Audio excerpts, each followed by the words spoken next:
سپولوف بشنوید.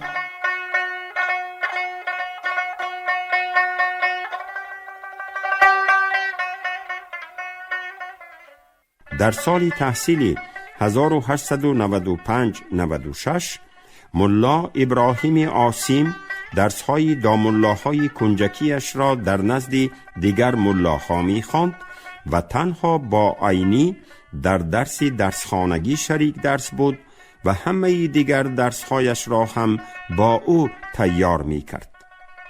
نتیجه همین بود که در آن سال تحصیلی 1895-1896 عینی به دیگر ملا بچگانی مدرسه بدلبیکی نو آش نمی پخت، خانه هایشان را نمی رفت و جامشویی هایشان را نمی کرد.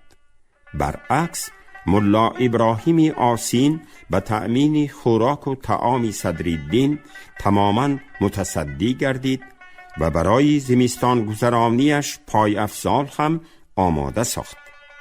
عینی شهادت می دهد که از پدری نیمچبای متوفای ملا ابراهیم عاصین، جوربای دلال که در بین سوداگران بخارا و خیوه فعالیت و کار و عمل می کرد، درآمد و میراثی زیاد باقی نمانده بود.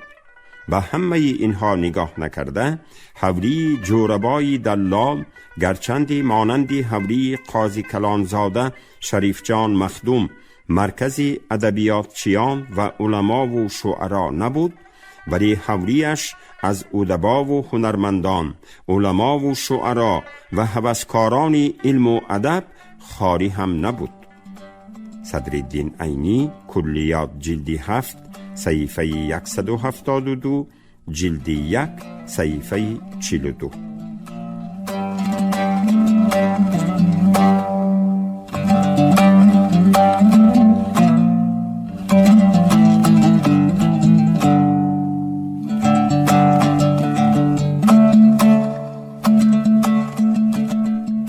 ملا ابراهیم عاصیم در عین زمان کتابخانه خوبی هم داشت. از یک خودی عباره و مقایسه خانه او مثل خانه شریف جان مخدوم نباشد گفتن عینی معلوم می گردد که در اکثر مسئله های علمی و معرفتی و ادبی و بدیعی در بسیار ساحه های ادبیات و هنر و امثال آنها خانه ملا ابراهیم عاصیم با خانه قاضی کلانزاده شریف جان مخدوم مقایسه شونده نباشد هم، ولی به حولی و خانه او آدمانی با معرفت و ذکی، ادبیات و صنعت دوست و شعرا و ادبا کم نمی آمدند. کتابخانه ملا ابراهیم عاصیم به مثل کتابخانه قاضی کلانزاده شریف جان مخدوم گرچندی بسیار بای نبود، ولی کم کتاب هم نداشت که از آن بسیار کسان استفاده می بردند. صدرالدین عینی در سال تحصیلی 1895-96 و مثل سالهای پیشینه بیشتر دست به مطالعه کتابها و اثرهای تاریخی، کلیات و دیوانها، رساله ها و تذکیره ها و غیرها میزد و از کتابخانه ملا ابراهیم عاصیم فراوان استفاده می برد که در بین آن کتاب‌های استفاده برده او اثرهای تاریخی، علمی، دینی، فلسفی و البته آثار شعرای فارس تاجیک، دیوان و کلیات و بیازهای شاعرانی گوناگون کم نبودند. عینی در حولی ملا ابراهیم عاصیم گاه با یگان آدمی با عقل و فاضل و اهل علم و ادب وامی خورد. در عین زمان او در آنجا بیشتر وقتی خود را به قرائت و مطالعه کتاب و دیوانها و رساله و بیازهای شاعران کلاسیک صرف می کند. واخوری و دوستیش را با بعضی از اهل علم و ادب، صنعتکاران و حافظان زیاد می نماید که قسمی از آنها برای افزایش علم و دانش و معرفت و فرهنگ منبعده او مدد می رسانند. عینی با توسط همین ملا ابراهیم عاصیم در شبهای تعطیل اگر به یگان شب نشینی و توی و بزمخانه نرود، در مجلس حافظان و رامیشگران، نوازندگان و موسیقیچیان اشتراک می کند که در بین آنها 6 مقام خانان 60 ساله نصرالله بای نیز بود که تیز تیز به خانه ملا ابراهیم عاصم می آمد. او در یک وقت کاری ایجادی و فعالیت ادبی خود را در آنجا دوام و صیقل می دهد.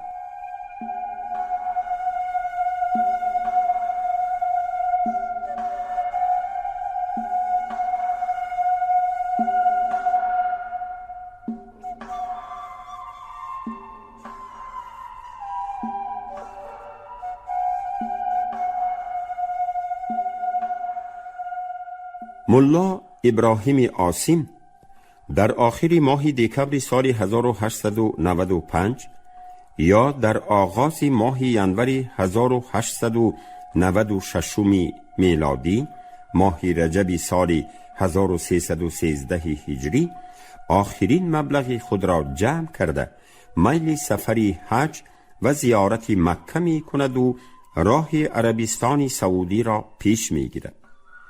ملا ابراهیم عاصم در هنگام خوشباشی و گسیلانیدن دوستش صدرالدین از کتابخانه‌اش یک دیوان چاپه عبدالرحمن جامی را همچون یادگاری به صدرالدین عینی تقدیم می کند. چنان که در بالا گفته شد، صدرالدین عینی در یادداشت‌هایش می نویسد: این دیوان عبدالرحمن جامی تا آخر عمر در دست وی محفوظ بوده است. همانجا جلد 7 صفحه 173.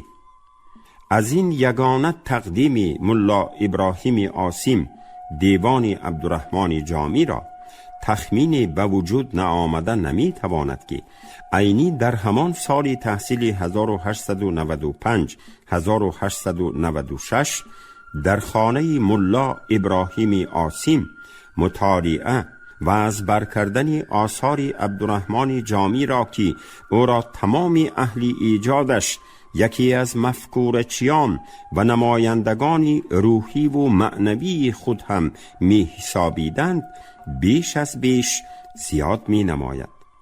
با همین منوال رفته رفته ذوق و اشتیاق او به ایجادیات عبدالرحمن جامی خیلی و خیلی می افزاید. چنین مهر و محبتی بی انتها به ادبیات بدیعی و شعر و شاعری، مطالعه اشعار حافظ، صایب، عبدالرحمن جامی، کمال خوجندی، سعدی، فردوسی، نوایی، سودا، دانش، شاهین و دیگران، ملاقات و صحبت، محاوره و شناسایی، مبادله افکار و حتی دوستی و رفاقت چی با بعض شاعرانی با استعدادی معروف و معلومی دایره محفلی صدر ضیا و بعضی دیگران و چی شاعرانی کم قابلیت و پست استعداد به مثل وفای وحشی، خالی، جانی، عاصم و بسیار دیگران، مطالعه شعرهای آنها و دیگر عاملها سببگار آن می شوند که از سال تحصیل 1895-1896 سر کرده فعالیت شعرسرایی صدرالدین عینی نسبت به سالهای پیش که با تخلصهای سفلی، محتاجی، جنونی شعر می آفرید و شعر می بافت، به طور جدی رواج یابد و تدریجاً همچون شاعر نام برآورد.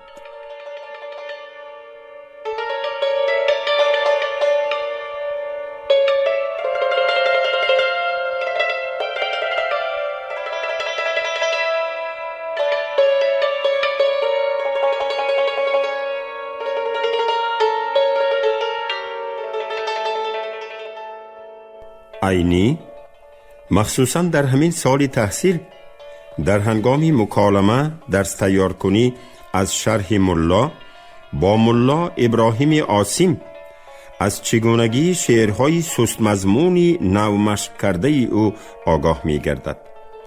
او در همین وقت با توسط عاصم از چگونگی معنی شعرهای از بدیعیات خاری ملا خاری، از نهایت پس صفتی شعرهای ملا قربانی جانی درک می یابد. از تماما بی استعداد بودن ملا وفای وحشی تصوری کامل پیدا می کند. عینی در نزد خود مقصد می گذارد که هیچگاه مثل آنها شعر نه آفرد و با قطعیت با آفرینش شعر شروع می نماید. او شعری نوشته‌اش را گشته و برگشته می خواند و در بالایش کار می کرد. هر مصرع و بیتش را تحریر و تصحیح می نمود. ولی به همه اینها نگاه نکرده، بعد از چند روز یا هفته از قباحت و بی‌معنیگی آن شعر ایجاد کرده خود آگاه گردیده آن را می سوزاند و یا محو می ساخت. خود عینی در این باره بارها چنین نوشته بود: من هم آن وقتها کم کم شعر می گفتم، اما شعر خود را به کسی نشان نمی دادم.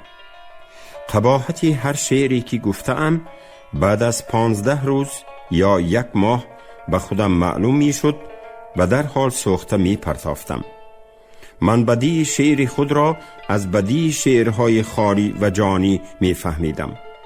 شعر خودم به نظر خودم در اولی گفتنم خوب می نمود.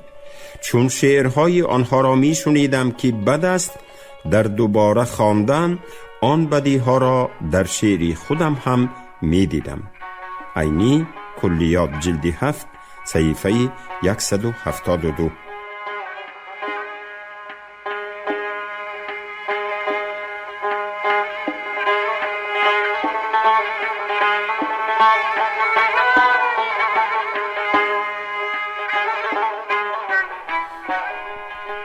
از این تأکید عینی معلوم می گردد که او در آن ماه و سالهای اولی ایجادیاتش هر یک شعری نو ایجاد کرده خود را با شعرهای خاری و جانی که تیز تیز از زبان خودشان می شنید مقایسه می کند و به آنها از نقطه نظری تنقیدی می نگرد.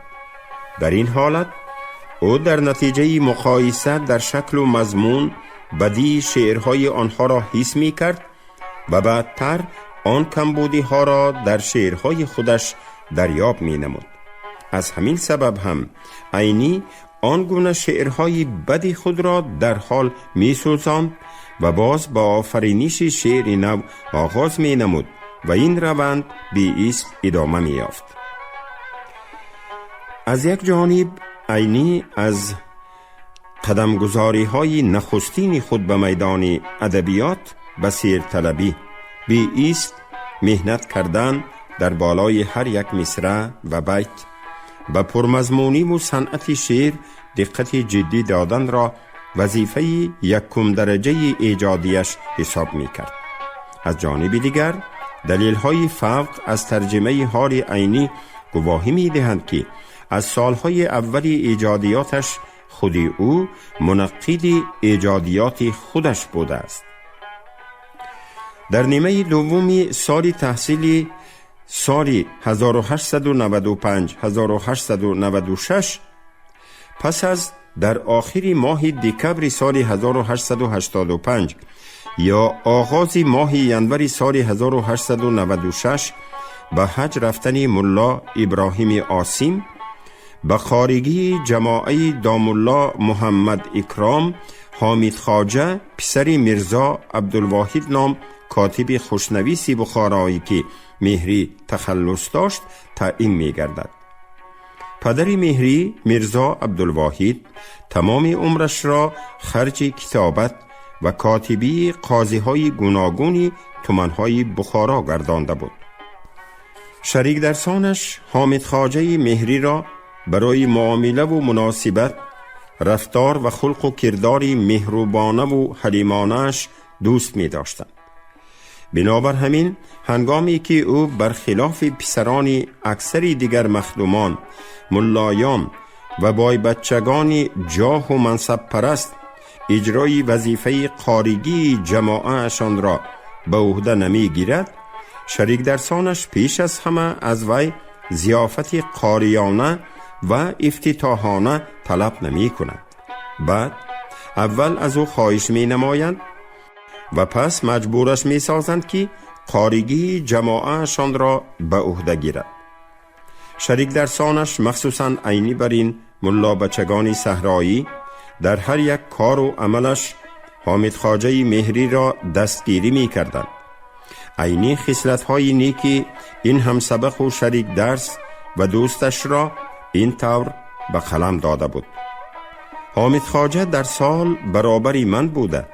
سال 1875 جوانی آزاده و بی آزاری نرم معامله بود.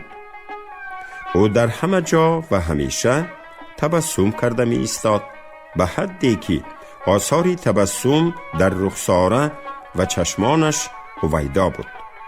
صدرالدین عینی، کلیات، جلد 7، صفحه های 173-174.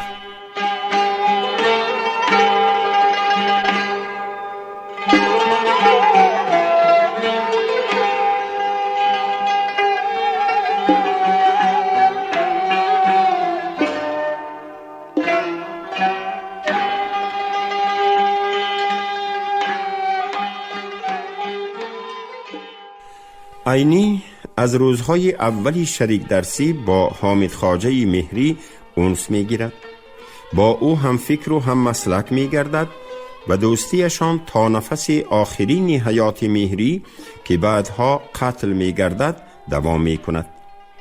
از تأکیدات گوناگون عینی معلوم می گردد که حامد خواجه مهری شخصی نهایت مهربان، خندان روی، نرم گفتار بوده. هم سواد خوبی تاجیکی و هم خطی خوانا داشته و خطاط خوبی هم بوده است. عینی دائما عقل و فضیلت، دانش و معرفت، ذهن و ادراکی رسا داشتنی حامد خواجه مهری را مخصوص قید می کند. با گفت عینی او به مثل بعض دیگر شاگردان مدرسه های بخارا نیز هوسکار شاعری بوده است، ولی او در این جاده کامیابی نمایان به دست نمی درآورد. عینی در این باره تأکید کنان این طور می نویسد: حامد خواجه هم مانند طلبگانی نودرسخانی بخارایی هوسکار شاعری بوده. مهری تخلص می کرد، اما قابلیت شاعریش کم بود. پیش نمی رفت و پیش نرفت. همانجا جلد 7 صفحه 175. این بهای عینی به شعرهای مهری از آن گواهی می دهد که عینی از سالهای اولی فعالیت ایجادیش شعرشناس خوبی هم بوده است. از اینجاست که گرچند عینی که از آغاز سال 1896 با حامد خواجه مهری اول هم سبق، بعدتر دوست و رفیق و در آخر تا روز قتلش در سال 1918 هم مسلک و هم غایه نزدیکترینش بود، در ضمن جمله های بالا در خصوص حقیقت ایجادیات دوستش روی راست سخن می راند. از ترجمه حال حامد خواجه مهری معلوم است که در دوره پیدایش و اوج حرکت جدیدی او در قطار دوستان نزدیکترین خود عینی، منظم و حمدی به حرکت معارف پروری میل پیدا کرده تا آخر عمر بهر از جهل و قفامانی رها نمودن خلق مزدوری قلمروی امارت بخارا و آزادی آن از جبر و ظلم و اسارت امیری کوشش می نماید. بنابراین نام این 4 برادر هم مسلک و هم غایه، عینی، حمدی، منظم و مهری را از حرکت‌های معارف پروری در قلمرو امارت بخارا در بین سالهای 1908 1918 از همدیگر جدا کردن ممکن نیست. در واقعه‌های بعد فوریه سال 1917 تا ماه سپتامبر سال 1920 تمام نمایندگان حرکت‌های جدیدی معارف پروری و آزاد خواهی دچار تعقیبات و قتل و جزاهای دهشتناک امیری گردیدند که یکی از همین گونه فداییان راه آزادی و قربان شدگان زمان استبداد حامد خواجه مهری بود. صدرالدین عینی در این باره چنین نوشته بود: حامد خواجه در حرکت‌های معارف پروری و آزادی خواهی با ما اشتراک می‌کرد و در سال 1918 به مناسبت واقعه کاریسف در همین راه در زندان امیر وحشیانه کشته شد. صدرالدین عینی، کلیات، جلد 7، صفحه 175.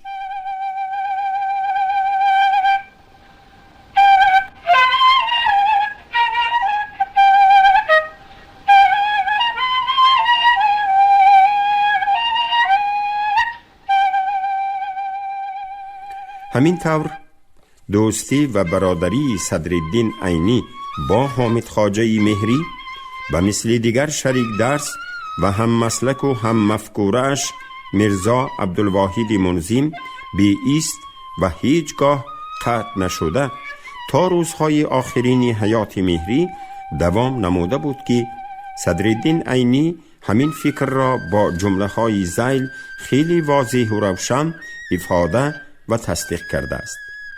او از روز اولی که با من شریک درس شد دوستی نزدیک هم شد و تا آخری عمر او این دوستی در بین ما برقرار بود. همانجا جلد 7 صفحه 175.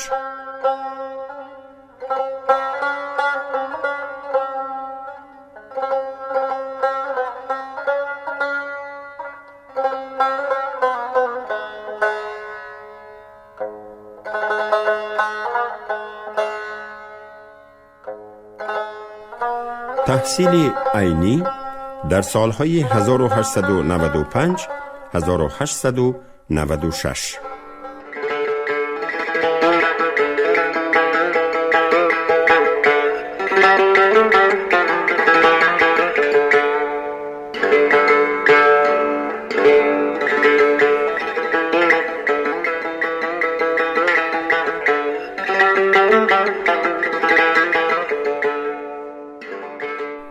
در سال تحصیلی 1895 1896 عینی تحصیل را با همان شریک درسان پارساله خود در نزد دام الله اکرام دوام می دهد. به سبب آنکه پسری برادری از خود کلانی جیانی شریف جان مخدوم صدر ضیا و نبیره قاضی کلان عبدالشکور مخدوم آیت عبدالخلیل مخدوم قاضی کلان زاده شریک درسی این جماعه گردید، حامد خواجه مهری اختیاراً از خدمت قاریگی این جماعت دست کشید و وظیفه قاریگی جماعه دام الله محمد اکرام را به این قاضی کلانزاده نوبتی عبدالخلیل مخدوم سپارید. منصب عالی داشتن کس را به هر مرتبه می رساند. عبدالخلیل مخدوم بعدی در جماعه عینی قاری شدنش عینی را به حجره خود که در مدرسه قاضیان واقع بود به درس تیار کنی تکلیف می کند. مکالمه درس تیار کنی عینی با عبدالخلیل مخدوم در مقایسه با درس تیار کنی با عمکش برادری خردی شریف جان مخدوم غفور جان مخدوم فرق کلانی داشت. درس تیار کنی آنها عادتاً به مکالمه حقیقی به گفتگوزاری طرفین مبدل می گردید که در نتیجه آن نه به عباره یاد دهی و عباره یاد کنی بلکه به درک و فهمش معنی و مضمونی هر یک درس تبدیل می یافت. عینی هر پگاهی روزهای تحصیل سال 1895 1896 به حجره عبدالخلیل مخدوم می رفت و با او مکالمه درس تیار کرده و بعد هر دو همراه به درسخانه به حولی دام الله محمد اکرام ره پیش می گرفتند. عبدالخلیل مخدوم قاضی کلانزاده در درسهای دام الله کنجکیش ملا عبدالسلام نیز با عینی شریک درس بود و آنها یک جایه درسهای آن دام الله کنجکیشان را می آموختند. از روی بیانات خود عینی باز معلوم می گردد که در سال تحصیلی 1895 1896 عبدالخلیل مخدوم به درس تیار کننده و مکالمه‌گر خود عینی هم یاری پولی و مالی می رسانده است و او را هم با خوراک و پوشاک تأمین می نموده است. از همین سبب عینی او را نسبت به هر دو عمک‌هایش شریف جان مخدوم و غفور جان مخدوم با همت‌تر شماریده در این باره چنین می نویسد: عبدالخلیل مخدوم برخلاف عمک‌هایش شریف جان مخدوم و غفور جان مخدوم خیلی با همت بود. همانجا جلد 7 صحیفه 202. عبدالخلیل مخدوم صاحب کتابخانه شخصی نیز بوده است که عینی درباره آن چنین معلومات می دهد: در حجره او قریب همه دیوانهای شاعران مشهوری گذشته و بیاسهای گوناگون اشعار شاعران زمانهای آخر یافت می شدند. عینی باشد از آن کتابخانه و کتابها بیملال استفاده می برد. تخمین کردن ممکن است که دسترس بودن چنین مخزن بی‌بهایی که در آن از آثار حافظ، سعدی، عبدالرحمن جامی، بیدل، صایب، کمال خوجندی، هلالی، نظامی، خسروی دهلوی، فردوسی، ناصر خسرو و ده ها دیگر سرآمدان نظم فارس تاجیک سر کرده تا نمونه های اشعار شاعران عصرهای 18-19 و بیاسهای گوناگون به نظر می رسیدند، عینی را امکان دادند که در آن سال تحصیل با ده ها کلیات، دیوان و بیاسها، اثرهای تاریخی و نثر بدیعی در حجره عبدالخلیل مخدوم شناس گردد. در همان سال تحصیلی 1895 1896 در هنگام استقامتش در مدرسه بدلبیک نو شعر ایجاد کنی صدرالدین پسر سید مراد خواجه با تخلص عینی به بعضی ها معلوم می گردد. بنابراین اگر سال 1895 را سال سرآغاز تشکل فعالیت شاعری و به طور مکمل و بی کم و کاست جدی و قطعی به میدان ادبیات و به دایره ادبی زمان خود در آمدن عینی شماریم، خطا نخواهد شد.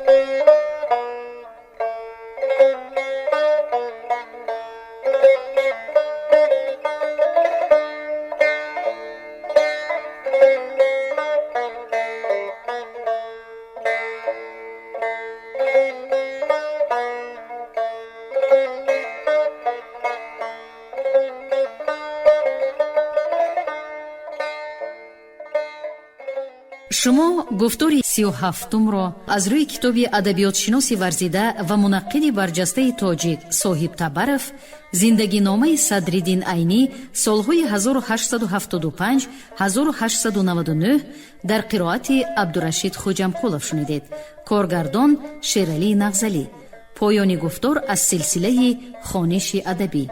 شاد باشید.